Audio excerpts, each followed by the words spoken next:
irmãos, estamos mais uma vez aqui em mais uma edição do Imersão na Palavra, diretamente aqui das dependências da Igreja Aba de São Leopoldo.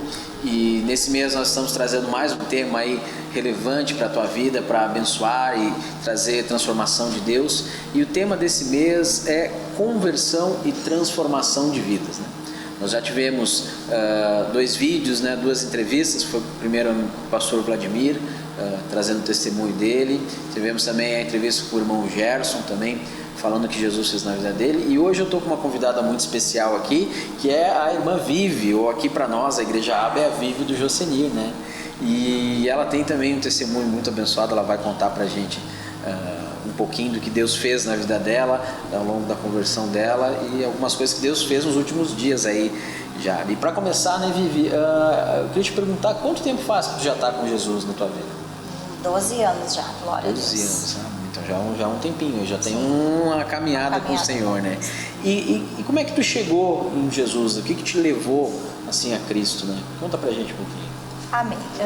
Eu era espírita e frequentei várias casas em São Leopoldo de espiritismo, mas não sentia paz, não me encontrava naquele lugar, não tinha certeza, tinha medos, tinha dúvidas.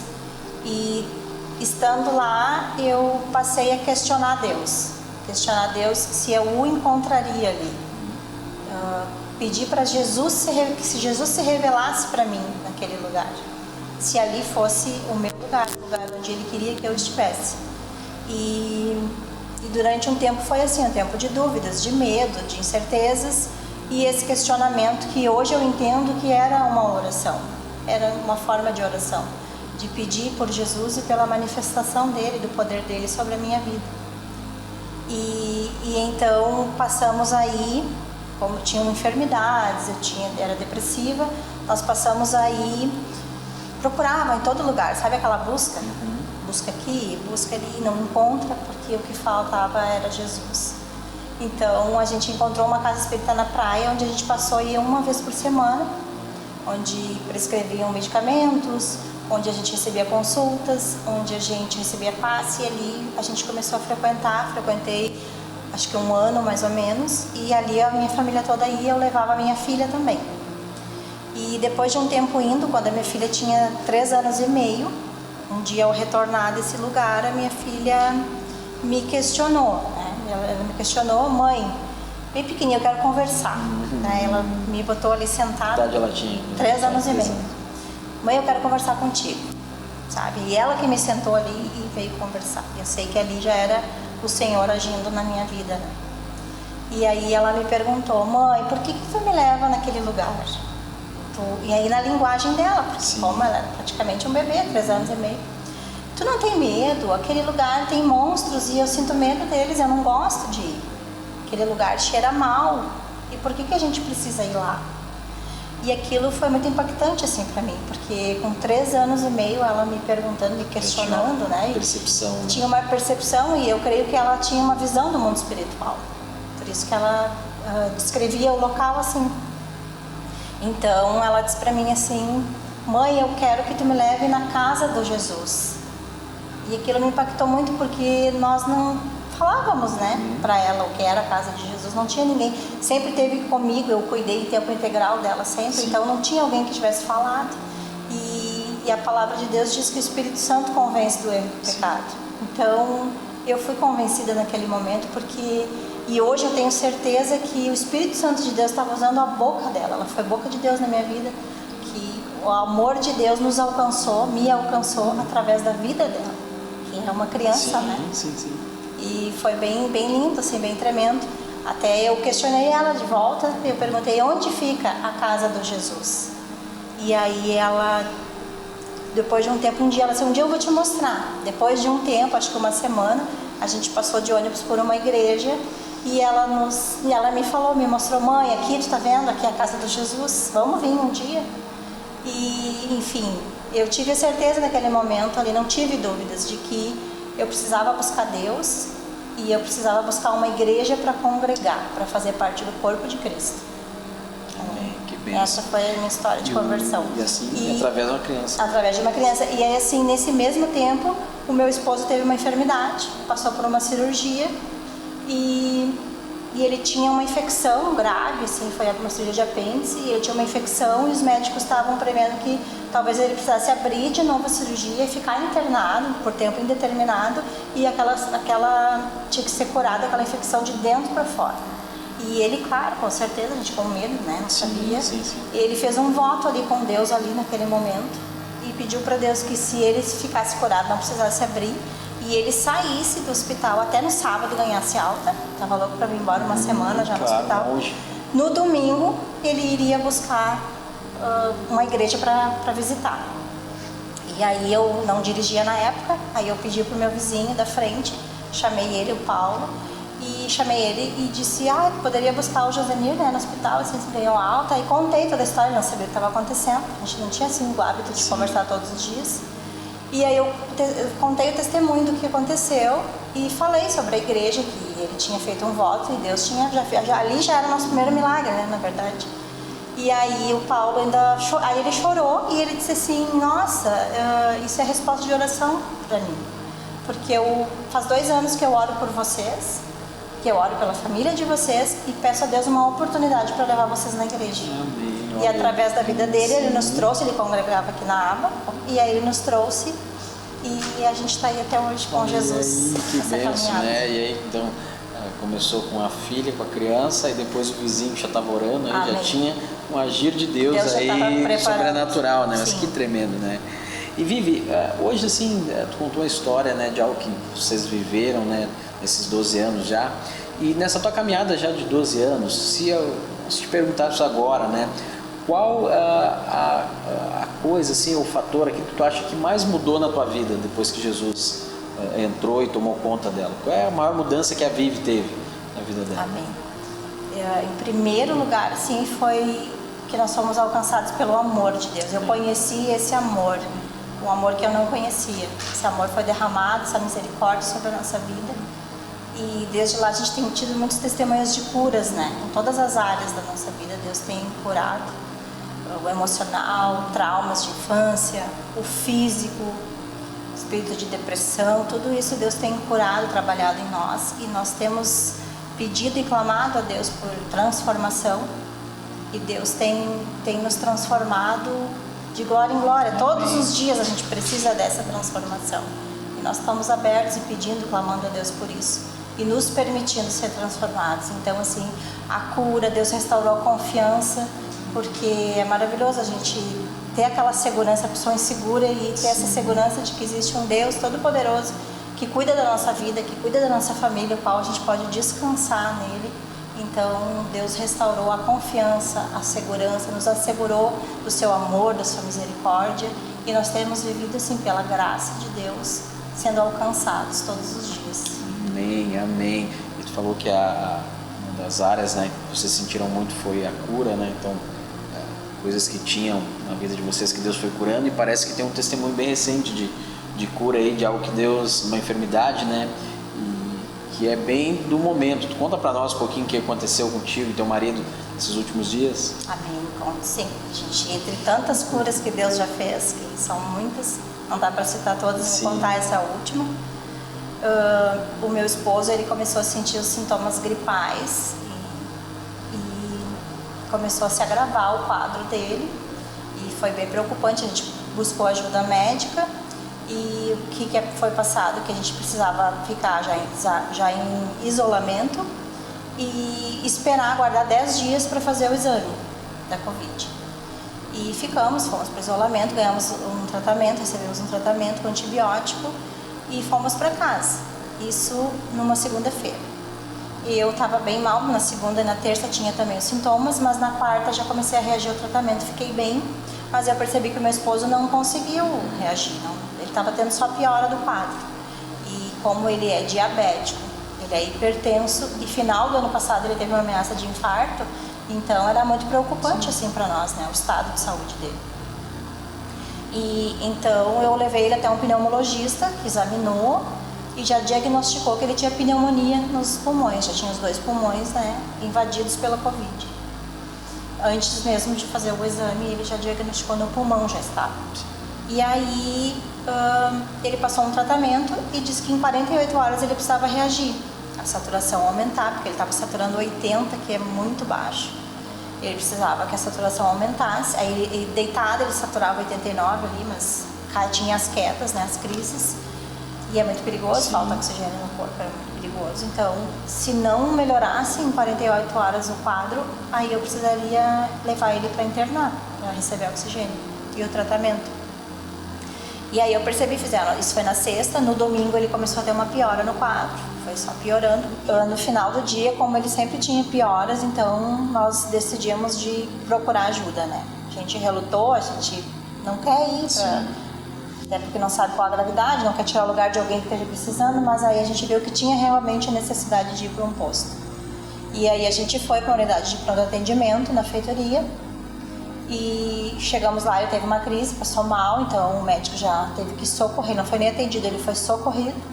O médico mediu a saturação, escutou o pulmão e disse que ele precisaria estar internado já em tratamento, que o estado dele estava bem avançado, né? E aí ele, por ser diabético, hipertenso, todo o quadro, todo o histórico dele era para ontem o tratamento. E então ele colocou no oxigênio e beleza, colocou no oxigênio, disse, vamos ver o que nós vamos fazer. Até então eu não sabia. E aí nesse meio tempo o médico foi atender em outra sala e o meu esposo, ele simplesmente arregalou o olho assim, bem grande, né? E vidrou os olhos e caiu pro lado, tombou. Ele tinha um equipamento de monitoramento ali, batimento cardíaco, saturação, que fazia um barulho. Ele fez um barulho contínuo e por uns segundos eu percebi que ele desligou total. Nossa, então eu sei que meu marido desligou. E aí ele tombou pro lado, a boca aberta, assim, totalmente sem responder, né? Não estava responsivo. E naquele momento ali, ele é forte, a maca pequena, ele estava caído assim, como fosse cair para o chão. Eu juntei ele, escorei ele na parede e ali eu clamei por socorro para Jesus. Eu pedi com toda a força, né, do meu coração, não queria perder meu marido. E pedi, Jesus, nos socorre. E gritei por ele, disse, Josenir, responde, olha para Jesus, eu disse para ele, olha para Jesus e pede ajuda, ele está contigo, ele vai te ajudar. E naquele momento ele voltou, abriu o olho, voltou. E ele ainda perguntou o que aconteceu. A enfermeira tinha sentido o batimento dele, assim, e tinha corrido para chamar o médico, tudo nesse tempo. E o médico voltou, ele já tinha acordado, já estava respondendo. Aí o médico deitou ele, fez um soro, começou com um medicamento, não sei se era adrenalina, qual era o medicamento que ele começou ali a usar. Me chamou para uma conversa e disse para mim que o quadro dele era muito grave, que ali não tinha recurso e que ele já estava tentando uma vaga para ele no hospital, mas sem sucesso porque não havia leito e que não sabia o que ia fazer porque ali ele não podia ficar no estado grave dele. Depois disso eu vim a saber que ali naquele local ali não tinha ressuscitador. Puxa vida. Então o Senhor para ressuscitar. Só o Senhor, o nosso ressuscitador foi Jesus, o nosso socorro foi Jesus. E ele ouviu, né, nosso pedido, nosso clamor, pedido de socorro. E continuamos ali, eles me permitiram ficar a noite toda com ele. Eu fiquei em oração com o meu esposo, pude orar, ungir ele. O tempo todo estive ali. Ele teve várias crises, passava mal, tinha suador, tinha febre, a febre baixava e saturação baixava também, aumentava um pouquinho, mas nunca o suficiente, né? Porque ele estava no oxigênio, entrou com 3 litros e começou a aumentar. Ali ele foi para 4 litros, foi para 5 litros. Amanheceu o dia, então eles me pediram que eu precisava me retirar, que eu não poderia mais ficar ali porque iam começar a chegar outras pessoas para consultas e não tinha como eu ficar. Então eu fiz a última oração, a gente fez uma oração de entrega ali para o Senhor e cantamos um louvor, foi bem lindo, sim, foi um momento que Deus nos faz verdadeiros adoradores, né? Nós cantamos um louvor, ele tinha a voz muito fraquinha, mas ele cantou, segurando na minha mão o que ele conseguiu. E ali eu me despedi dele, deixei ele ali e confiando em Deus, fui para a rua e aí eu não conseguia sair dali da unidade. Fiquei ali nas dependências ali fora. Só saía para buscar alimentação porque como é um pronto-socorro, não tem, né? Eles não têm como fornecer, então eles diziam que ele precisava se alimentar, ele não conseguia, mas eles pediam para ele reagir. Ele precisava se alimentar, estava com catéter. E aí eu voltava para trazer, aí no momento que eu via ele, já passava mais um olhinho nele, orava mais um pouquinho com ele. E aí passou o dia assim, levei lanche da tarde, levei fruta, levei a janta para ele cedo e fiquei lá, de prontidão. Porque eu sabia que a qualquer momento poderia surgir uma vaga, né? A gente estava esperando por essa vaga para ele, pelo socorro, mas o nosso socorro veio do Senhor, veio dos céus.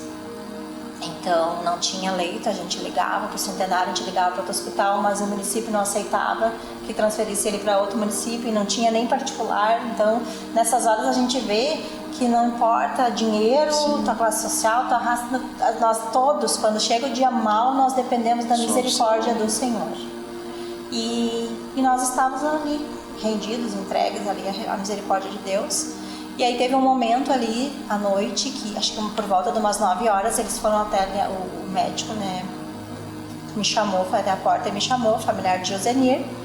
E aí eu entrei ali, estranhei, porque eles ficaram todos na minha volta ali, os enfermeiros, né, chefe de enfermagem e o médico, e ele me passou o seguinte: olha, o caso do teu marido é muito grave e ele pode ter uma piora, a gente está muito preocupado, porque ele pode ter uma piora daqui 10 minutos, 15, a gente não sabe, uma parada, e não tem recurso para socorrer ele. E ele está passando muito mal e ele pediu que te chamasse porque ele quer se despedir de ti.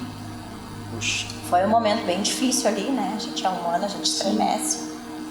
Mas eu pedi ao Senhor, Senhor, me dá força e me ajuda. Porque eu precisava entrar lá e eu não podia demonstrar para ele que, né, que eu estava fraca. Eu precisava passar força, Sim. Fé, né? Motivação para ele continuar lutando. E eu entrei, quando eu entrei, que ele começou, ele se despediu, ele me passou, assim, todas as questões, assim, da casa, sim, fazer, recomendações, né? Como proceder, Sim. Mandou um recado para minha filha, disse que me amava muito. Foi bem difícil, mas eu me segurei, eu não chorei na frente dele. Ele pediu para mim, então, tu ora comigo? Eu disse, vou orar, eu vou orar e agora tu vai te acalmar e tu dorme um pouquinho. Ele te acalma, que quando tu acordar, já vão estar te buscando, porque ele pedia muito para sair dali, porque ele sabia que não tinha recurso. Então quando tu acordar, daí já vai passo rápido daí. Enfim, eu fiz a oração, foi incrível, assim, que eu botei a mão sobre a cabeça dele e orei, ungi ele, e ele dormiu, ele caiu num sono, assim. Ele dormiu, se acalmou e dormiu, e eu saí da sala, aí tive o meu ali, né, o meu tempo com Deus, e continuei ali firme. E profetizei, né, até para um sobrinho meu, disse assim, que ele estava me acompanhando, ele disse que ia para casa. Eu disse, em 40 minutos eu vou te chamar para te dar a notícia que ele foi transferido. E realmente, assim, foi ali, sabe, perto ali daquele tempo. Aí o médico disse para mim assim, me chamou e disse assim, olha, tá chegando uma ambulância, é uma ambulância do SAMU que vai transferir teu marido. Daí eu disse, ai, glória a Deus, conseguiram leito para ele. Ele disse assim, olha, nós solicitamos o vaga zero. Vaga zero é quando não existe vaga no hospital, mas a pessoa está muito mal, ela corre risco de vida naquele lugar. Então, eles chamam o SAMU e a SAMU encaminha para algum lugar, acha uma vaga, é obrigada a achar uma vaga, porque é risco de morte. E aí, então, nós solicitamos uma vaga de UTI. Aí eu vi que era grave. Ele disse assim, porque o teu esposo ele já está usando 15 litros de oxigênio, 15 litros de oxigênio por minuto e não dá mais conta, a saturação está baixa mesmo com 15 litros e ele precisa urgentemente ser entubado para conseguir ter chance de recuperação. É um baque, mas a gente sabe que é uma esperança, né? Enfim, ele foi, aí chegou a ambulância e aí tu vai e faz a ficha. Daí eu fui, a ambulância removeu ele, quando ele entrou eu tive ele o tempo todo, fiquei ele esperando, quando ele passou eu disse, aí meu amor, firme, né, em Jesus, com fé que nós vamos vencer. Ele entrou, ali ele já nem falava mais, já não tinha mais. E aí eu fui até o Centenário, nesse meio tempo a minha irmã e meu cunhado estavam me ajudando o tempo todo ali, dando um suporte, porque a gente fica, né, abalada emocionalmente. Aí eu liguei pra eles, a gente conseguiu uma vaga, a gente tá indo pro Centenário. E ela me disse assim, eu vou pra lá então, tô indo pra lá. Aí ela foi, veio da casa dela e eu fui da feitoria pro Centenário. Aí eu cheguei bem feliz, disse, meu marido agora conseguiu uma vaga, vai pro socorro, vai ser, né.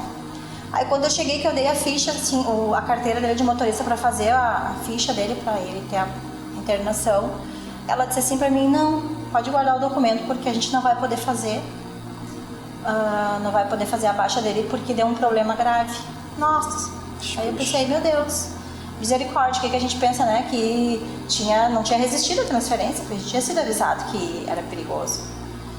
Aí nesse tempo, assim, passou uns 5 minutos, a gente ali orando, clamando a Deus. Aí o médico abriu a porta e disse assim, quem é o familiar do Josenir? Aí eu sou eu, sou a esposa. Naquele momento eu não queria nem me apresentar, porque eu não queria ouvir qual que era a notícia, né? Mas disse, sou eu. E aí ele disse assim, olha, eu tô passando aqui, tô vindo aqui para te deixar claro que aqui não tem recurso pro teu esposo, porque nós não temos um respirador para ele. Nós não temos um leito. Eu não tenho como aceitar ele, eu não vou aceitar, ele não pode ficar aqui. E porque aqui ele vai morrer, porque não tem um respirador. E eu disse, meu Deus, mas por que tiraram ele de lá? Ele disse, não sei, tu conversa com quem trouxe ele, porque eu não posso fazer nada, eu não posso aceitar o teu marido aqui não tem lugar para ele. Daí naquele momento eu disse, meu Deus, misericórdia, Espírito, me ajuda. Ele disse, eu não posso te ajudar, tu pede ajuda para quem trouxe. Aí, glória a Deus que a minha irmã estava lá, nós ligamos para SAMU, para 192, e aí começamos a contatar, vocês precisam nos ajudar, ele não pode ficar aqui. A UBAN não recebia ele de volta, ele não pode ficar sem oxigênio. Não tinha oxigênio no Centenário para ele, né? Não tinha, não o oxigênio em si, mas o local para colocar ele no oxigênio. E aí eles então conversaram, o SAMU conversou com o diretor do SAMU conseguiu uma vaga na UPA.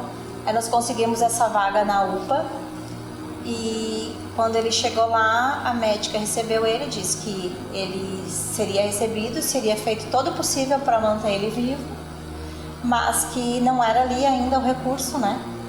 E que ele precisaria de uma UTI, então ele ia ficar sendo tratado ali, medicado, sendo assistido, até que a vaga essa da UTI fosse liberada para ele, que era o local para onde ele tinha sido encaminhado. E para honra e glória de Jesus, ali eles correram, ele pediu, ele relata que quando chegou ele disse para a doutora, não me deixe eu morrer porque eu tenho uma família para cuidar. E ela disse, nós estamos aqui para te ajudar e nós vamos fazer todo o possível, eu preciso te ajudar também. E começaram a entrar com medicamento, fizeram os exames, trocaram o remédio dele, o antibiótico, e ele começou a ser tratado. Ele estava com 15 litros de oxigênio, que era o máximo na máscara de Hudson, a partir dali somente uma intubação, que era o que eles queriam fazer, mas não tinha no momento. E eu disse para Deus, ele está entregue nas tuas mãos, porque antes de ser meu esposo, ele é teu filho. Então faz o que apraz o teu coração, eu sei que tu tem o melhor, e eu sei que tu está no comando da situação, e eu entendo, Senhor, que essa vaga que não tinha para ele lá no Centenário é a tua mão poderosa, guiando e levando ele para o local onde que é para ele ser tratado. E criei, sabe, eu tive fé e a certeza de que Deus ia agir, que a mão de Deus, hoje eu falo assim que nosso SUS é de Jesus. Né? Isso eu ouvi o nosso pastor falar um dia e lembrei disso.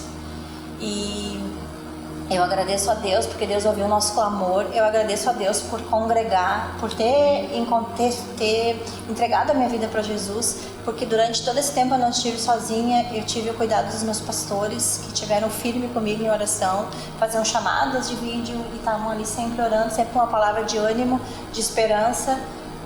Eu louvo a Deus pelos arquivos espirituais que as pregações, né? Sim. De ânimo, onde era nessa fonte onde eu buscava força para orar, interceder pelo meu marido e crer na cura dele. Eu louvo a Deus por cada irmão, né? Uma igreja, né? Por fazer parte de um corpo, porque eu sabia que existia uma igreja toda de joelho clamando e Deus ouviu nossa oração. Eu sou muito grata, meu coração transborda gratidão por tudo que nós vivemos, pela misericórdia de Deus em primeiro lugar, porque Ele ouviu nosso clamor, e por cada vida que Deus levantou para orar e interceder por nós.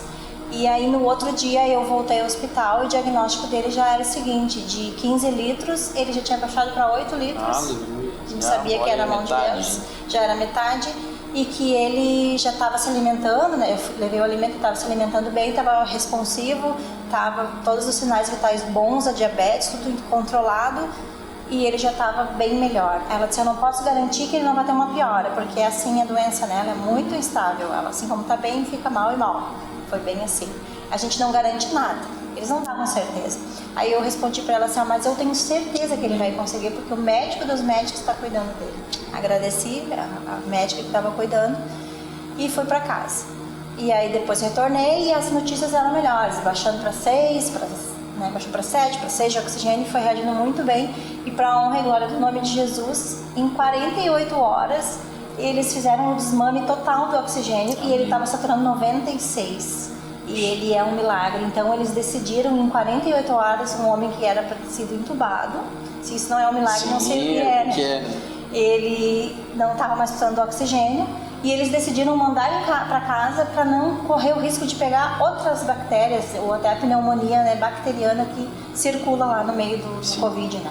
Uma área de contaminação muito forte. Então eu glorifico a Deus, eu agradeço a Deus, porque eu sei que meu marido é um milagre, eu sei que ele é a resposta de oração, eu sei que Jesus foi o socorro, como diz na palavra, ele é o nosso socorro bem presente na hora da tribulação. Então, confiança em Deus, fé e esperança que Deus age, Deus faz. Amém. Deus Olha é aqui, poderoso. tu falou há pouco, né, quando eu te perguntei sobre as mudanças que tinha visto na tua vida, né, da tua família, e falou que era sobre cura, né, e acho que é mais uma agora, né, quando tu contar o teu testemunho, né, mas Vivi, eu quero te agradecer por esse tempo aí que tu teve com a gente, todo esse testemunho abençoado, né, do Josenir, né, o que Deus tem feito e agora esse último testemunho aí. E a mensagem que a gente deixa, né, irmãos, sobre tudo que a gente ouviu aqui, é que esse é um tempo ainda mais com a doença do Covid, né, que hoje tem assolado, não tem como a gente dizer algo diferente. E tanta coisa se fala, né? Tanta informação existe, até sobre tratamento, e uma pessoa diz uma coisa, outra diz outra. E hoje a gente vive um tempo que não é pouca informação, né? Hoje é muita informação. Todo mundo tem informação para dar, todo mundo tem uma receita para dizer, né? Que até confunde. Mas tem uma receita que não falha, né? Que é a do médico dos médicos. Jesus. Esse é o tratamento correto, o protocolo correto. Então, se você está numa enfermidade, daqui a pouco você está assistindo aí e está sofrendo desse mal de um outro. Então, a mensagem que fica é: busque no Senhor, porque Ele tem a cura, Ele é o médico dos médicos. Amém, Vivi? Amém. Vamos orar então? Amém. Vamos orar. Senhor, nós te agradecemos por esse tempo, esse testemunho abençoado. Deus da Vivi, do Josenir, da sua família. Pai, que Tu esteja operando na vida deles, na vida de quem está nos vendo também. Em nome de Jesus, nós te agradecemos. Amém. Que Deus te abençoe, meu irmão, que você seja edificado mais uma vez. Amém.